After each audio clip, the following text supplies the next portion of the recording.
I've not been a fan of this man's.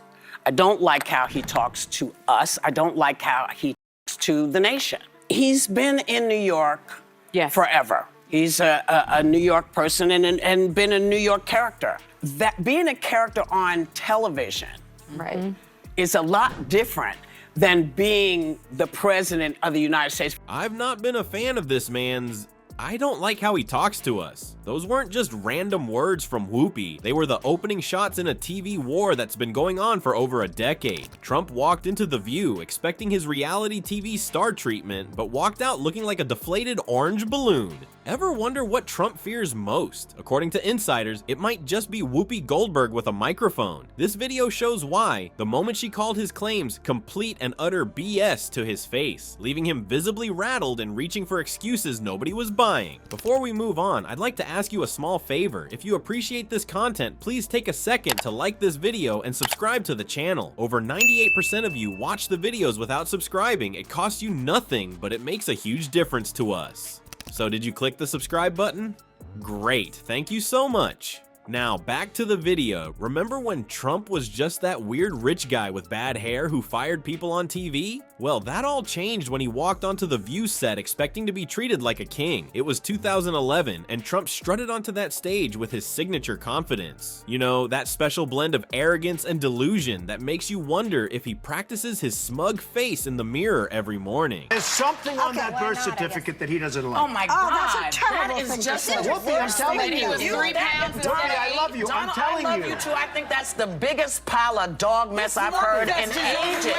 I respect Barbara. You know, she said be polite to guests no matter what. And and for the most part, I got through. I did it like I do now. And what they did for years, which is why people got up and said, you can't talk to me like this anymore. You can't talk about me like this anymore. The moment he sat down, you could see Whoopi Goldberg wasn't having any of it. While the other hosts were doing that polite TV smile thing, Whoopi had this really this guy expression that spoke volumes. It was like watching your straight-talking aunt at Thanksgiving dinner when your annoying cousin starts bragging about his Bitcoin investments. Then Trump made what might be the biggest miscalculation since his casino ventures. He decided that daytime television with a predominantly female audience was the perfect place to push his birther conspiracy theories about President Obama, because nothing says I'm a serious businessman like questioning the first black president's citizenship on a talk show, right? As Trump started his birther nonsense, claiming there's something on that birth certificate he doesn't like, you could actually watch the atmosphere in the studio change.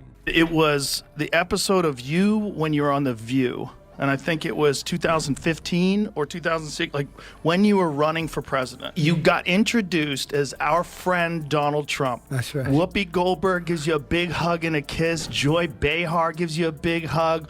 Barbara Walters gives you a big hug. They all loved you. Donald Trump is a billionaire, a real estate mogul, and a television star. But does he really want to add President of the United States to his resume? Barbara was her usual polite self, as she was with every guest. But did I look? The air got thicker. The other hosts started squirming in their seats. The audience went from uncomfortable laughter to dead silence. And Whoopi, her patience wasn't just running thin, it had packed its bags and left the building. The transformation on Whoopi's face was something to behold. It went from professional skepticism to oh hell no in about 3 seconds flat. While Trump kept doubling down on his conspiracy theories, completely oblivious to the fact that he was digging his own grave, Whoopi was clearly calculating exactly how she was going to end this man's whole career. And then it happened. In what has to be one of the most satisfying moments in daytime television history, Whoopi dropped the hammer. She called Trump's claims the biggest pile of dog mess I've ever heard. Not exactly the polite pushback he might have expected, but she wasn't done. Whoopi went straight for the jugular with the question Trump clearly wasn't prepared for. It's not because he's black, is it? We have never been asleep. No one's ever let us sleep. Because we've had to keep, because we've had to keep reminding people that women don't want to be spoken down to. Find a different way than to come after people because of their heritage, which they're born into. It is not a choice. You are who you are. Right. Gay folks don't want to be spoken down to. Straight folks don't want to be spoken to. People don't want to be spoken down to. They don't want to be made fun of. Get a better gig. If you're a comic, be funnier. Trump's reaction was absolutely priceless. His face froze in a way that suggested his brain was desperately searching for a response file that simply didn't exist. This was a man who was used to people laughing at his jokes, agreeing with his opinions, and treating his every thought like it was handed down from the heavens. Instead, he got Whoopi Goldberg essentially calling him a racist on national television. The contrast couldn't have been more stark. There was Trump living in his bubble where reality is whatever he decides it is that morning, meeting Whoopi, who grew up in the projects of New York City and has zero patience for privileged nonsense. It was like watching a sheltered house cat suddenly encounter a street-smart alley cat who's seen it all. You could almost see the confusion in Trump's eyes. Why aren't they clapping? We're tired of that.